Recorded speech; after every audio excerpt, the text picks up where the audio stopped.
नमस्कार, मी प्राजक्ता धर्माधिकारी. या विशेष चर्चेमध्ये आपल्या सगळ्यांचं स्वागत. तणाव आणि त्यावरची चर्चा आपल्या आयुष्यातला समान धागा झालेला आहे.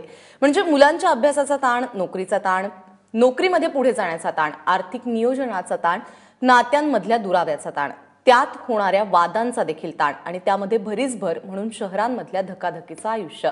म्हणजे मुंबईसारख्या शहरामध्ये दर 4 तास लोक प्रवास करतात आणि 10 तास ऑफिसमध्ये घालवतात. म्हणजेच निम्म्यापेक्षा जास्त आयुष्य आपल्या लोकांपासून दूर असतात. त्यामध्ये खाण्यापिण्याची आबाळ होते, धावपळ ठरलेलीच असते. आता या सगळ्यामध्ये शारीरिक आणि मानसिक आरोग्याची काळजी कोण घेणार? आणि त्याचाच परिणाम म्हणून गेल्या काही महिन्यांमध्ये अगदी नागपूरच्या 2025 इथल्या आर्चेचा अकाली मृत्यू झाला किंवा त्याच्या मृत्यूनंतर हार्ट अटॅकचं कारण पुढे आलं. त्यानंतर अभिनेत्री अश्विनी एकबोटे, परवा आमचा एक मित्र, पत्रकार मित्र प्रशांत विघाते आणि आज अवघ्या 59 वर्षांच्या अभिनेत्री रीमा यांचं अकाली निधन झालं. त्यामुळे या तणावमुक्तीतून आयुष्य फुल टू जगण्याचं कसब कसं साधायचं हा प्रश्न सगळ्यांनाच पडलेला आहे. आणि याच चर्चेसाठी आपल्यासोबत आहेत डॉक्टर प्रज्ञा कापसे. त्या आहेत पोद्दार आयुर्वेदिक महाविद्यालयामध्ये प्राध्यापक. डॉक्टर प्रज्ञा, खरं तर हा खूप सर्वसामान्यांपासून अगदी नेत्यांपर्यंत सगळ्या हाय प्रोफाईल लोकांपर्यंतचा पडलेला प्रश्न आहे. तणावमुक्त आयुष्य नेमकं कसं जगायचं?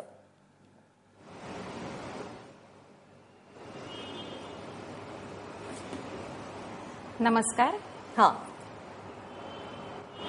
तणाव हा मानवी जीवनाचा एवढा अविभाज्य भाग बनलेला आहे की हरी, वरी आणि स्पायसी करी इथपासूनच त्याच्यामधला जो वरी हा जो भाग आहे, अँझायटी किंवा कुठल्याही प्रकारची एक काळजी, सतत कुठल्या तरी गोष्टीचं प्रेशर, कुठल्या तरी गोष्टीचं दडपण, मग ते मानसिक असो किंवा शारीरिक असो.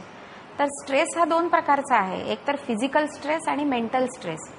फिजिकल स्ट्रेस जसं आता आपण म्हटलं की मुंबईसारख्या धकाधकीच्या जीवनामध्ये रोजचं ट्रेनचं ट्रॅव्हलिंग, मग आजची 8:15ची लोकल मिळेल की नाही, मग गर्दी, मग त्या गर्दीला मी कसं सामोरं जाऊ, इथपासून सकाळी उठल्यापासून मला सकाळी उठताना जाग येईल की नाही वेळेवर, इथपासून जो काही मानसिक ताण सुरू होतो, तिथूनच माणसाची आयुष्याची आणि रोजच्या जीवनाची आणि दैनंदिन कामकाजाची सुरुवात होते.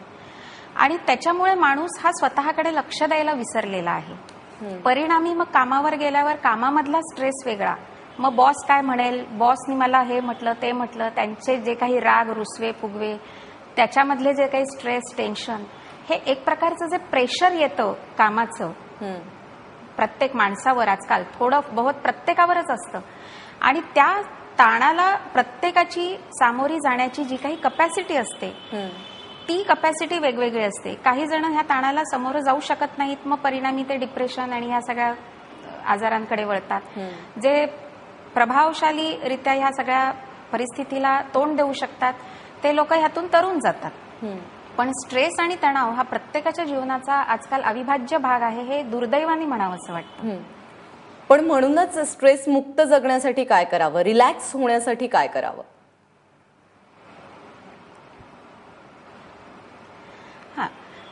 खूपच महत्वाचा प्रश्न आहे हा. आणि हा प्रत्येकाने या गोष्टीवर लक्ष दिलं पाहिजे की तणावपूर्ण आरोग्य सगळ्यात महत्वाचं. प्रत्येकाला मी सांगेन की रामदास स्वामींनी जे काही मनाचे श्लोक सांगितलेले आहेत की नको रे मना क्रोध हा अंगीकारू, नको रे मना काम नाना विकारी, नको रे मना मत्सरू दंभ भारू, किंवा आपण म्हणतो की न होता मनासारखे दुःख मोठे. मनासारखं काही झालं नाही की माणसाला दुःख होतं. मग हे दुःख का व्हावं, हे दुःख होऊ नये म्हणून आपणच आपल्या मनावर काम केलं पाहिजे. आपण आपल्या स्वतःचा अभ्यास केला पाहिजे. आणि आपल्याला माहिती आहे की आपलं मानसिक आरोग्य किंवा आपली जी काही मानसिक कपॅसिटी आहे हे सगळं सहन करण्याची ही खूप कमी आहे. तर त्याच्यावर विशेषत्वाने प्राण, ध्यान, योग, प्राणायाम या सगळ्या विषयांचा अभ्यास करून त्याच्यावर सतत काम केलं पाहिजे.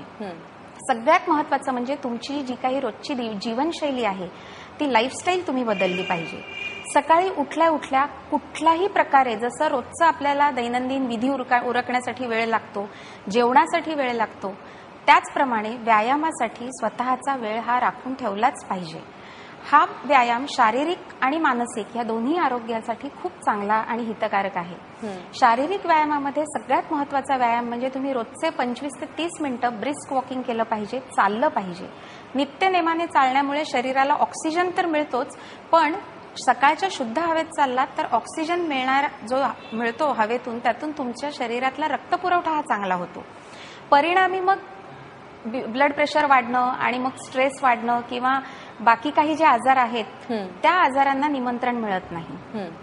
तुम्ही फिट राहता. मानसिक आरोग्यासाठी प्राणायाम आणि योग हे खूप चांगले 2 उपाय आहेत. योगामध्ये मी तर म्हणेन प्रत्येकाला जरी आसनं येत नसतील किंवा कोणी आसनांचं शिक्षक असतंच असं नाही किंवा आपण सगळ्यांना सगळी आसनं माहीत असतात असं नाही, पण आजकाल सगळीकडे इंटरनेट, सीडीज, व्हिडिओ, डीव्हीडीज, पुस्तकं ही अवेलेबल आहेत. चांगले योग शिक्षक आपल्या आजूबाजूला असतात. योगाची अनेक शिबिरं आहेत. आता आयुष मंत्रालयाने आपल्या योग सप्ताह साजरा केला, म्हणजे योगासनांना इतकं महत्व दिलेलं आहे आयुर्वेदामध्ये सुद्धा. तर यासाठी या योगासनांमध्ये जरी रोजची तुम्ही 12 सूर्यनमस्कार घातलेत तरी त्या 12 सूर्यनमस्कारांमध्ये रोजची 12 × 12 अशी 144 आसनं तुमच्याकडून होतात. तेवढ्या आसन स्थिती तुमच्याकडून केल्या जातात. म्हणजे एका नमस्कारामध्ये 12 आसनं आहेत. तर ह्या एवढ्या जरी गोष्टी तुम्ही केल्यात की रोजचं 30 मिनिटं वॉकिंग, 10 मिनिटं सूर्यनमस्कार आणि 5 मिनिटं प्राणायाम.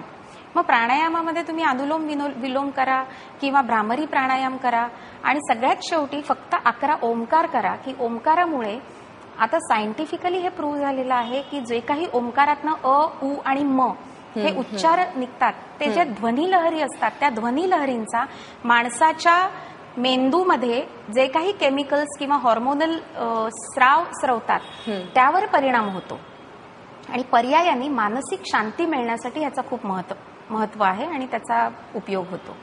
त्यामुळे लाईफस्टाईल, तुमची जीवनशैली ही तुम्ही बदलली पाहिजे. खाण्यापिण्यावर तुमचं नियंत्रण असलं पाहिजे आणि पथ्यापथ्य तुम्ही केलं पाहिजे. मात्र यामध्ये म्हणजे जर आपण याची कारणं शोधायला गेलो, म्हणजे ताणतणाव का येतो असं जर आपण विचार करायला गेलं तर आता तुम्ही जसं सांगितलं सध्याची लाईफस्टाईल, पण सध्या अगदी सर्वसामान्यांपासून कोणालाही पाहायला गेलं तर खूप महत्वाकांक्षी लोक झालेले आहेत, त्यामुळे समाधानी लोक आपल्याला पाहायला मिळत नाही. ही कारणं असू शकतात का आणि मग या कारणांवरती कशी मात करायची?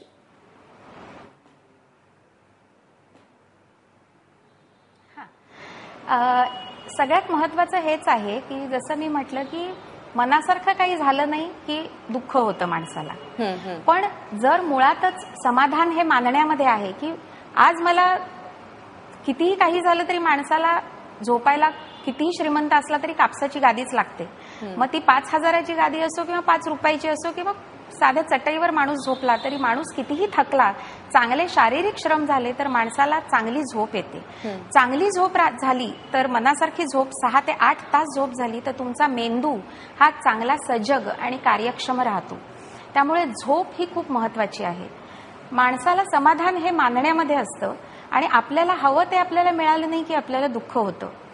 तर ह्या सगळ्यावर माणसाने मात करण्यासाठी मी म्हटलं ना की एकतर आपण घरामधल्या छोट्या छोट्या गोष्टीतनं घ्या की घरामध्ये मनासारखं कोणी नाही वागलं की त्याचा स्ट्रेस आपण घेतो. वडीलधारे आपल्याला काही बोलले की त्याचा स्ट्रेस घेतो किंवा नवरा बायकोशी काही भांडण झालं की त्याचा स्ट्रेस घेतो. हा स्ट्रेस का घ्यायचा? माणसाने सगळ्यात पहिल्यांदा हे महत्वाचं लक्षात ठेवलं पाहिजे की जे काही विचार तुमच्या मनात येतात ते तुम्ही ऍक्सेप्ट करा, ते स्वीकारा आणि समोरच्या व्यक्तीला तुम्ही तुमच्या दृष्टिकोनातून बघू नका. आपलं जे काही मेंदू आहे आपला किंवा आपलं जे काही आयुष्य आहे हे तुम्ही it is like a dustbin, कचऱ्याचा डब्बा असतो. तो आपण जितका ताणतणावाने भरतो आणि सगळ्या एकमेकांबद्दलचे जे काही द्वेष, राग, रुसवे, फुगवे ह्यांनी भरतो तेवढा तो भरत जातो आणि तेवढा तो त्रास देतो. पण हा जर डबा तुम्ही रिकामा ठेवलात तर लाईफ इज मिनिंगलेस. खरं खोटं, चांगलं वाईट ह्या सगळ्याला अर्थ आपणच देतो, माणूसच देतो. त्याच्या कुठेही अशा व्याख्या स्पष्टपणे अशा लिहिलेल्या नाहीयेत. त्यामुळे ह्या सगळ्यावर मात करता आली पाहिजे. सगळ्यात चांगला उपाय म्हणजे मेडिटेशन. आजकाल ऑनलाईन अनेक मेडिटेशनची ऍप्स निघालेली आहेत, स्मार्टफोनमध्ये प्रत्येकाकडे असतात. तर हे जे मेडिटेशनचं ऍप आहे, रोजचं तुम्ही फक्त 12 मिनिटं ही ध्यानधारणा जर केलीत तर ह्या प्रत्येक मेडिटेशनमध्ये एक स्टेप बाय स्टेप ते तुम्हाला इन्स्ट्रक्शन्स देतात आणि तुम्हाला सांगतात की तुमचा आजचा जो स्ट्रेस आहे किंवा तुम्हाला आलेला राग आहे, कुणाबद्दलचा काही द्वेष मनात आहे, तर तो तुम्ही कसा कमी करा, त्याच्यासाठी तुम्ही काय करा आणि त्याचा इतका सुंदर उपयोग होतो. त्यामुळे आपल्या टेक्नॉलॉजीचा मानसिक वापर करून देखील आपण ठीक आहे. या ताणतणावावरती मात करू शकतो. डॉक्टर प्रज्ञा, खूप खूप धन्यवाद. तुम्ही अत्यंत महत्त्वाच्या गोष्टी मोजक्या शब्दांमध्ये आणि कमी वेळात सांगितलेल्या आहेत, ज्या सगळ्यांनाच म्हणजे अगदी तरुणांपासून ते वयोवृद्धांपर्यंत सगळ्यांसाठीच अत्यंत महत्त्वाच्या असणार आहेत. नैराश्यापासून पळायला हवंय, त्याचबरोबर संवाद साधायला हवा आहे आणि रिलॅक्स आयुष्य जगायला हवंय. फार महत्वाकांक्षी राहू नका, आपलं आयुष्य खूप मोलाचं आहे. प्रज्ञा, डॉक्टर प्रज्ञा, खूप खूप धन्यवाद. तुम्ही एवढा छान संवाद साधलात, माहिती दिलीत त्याबद्दल.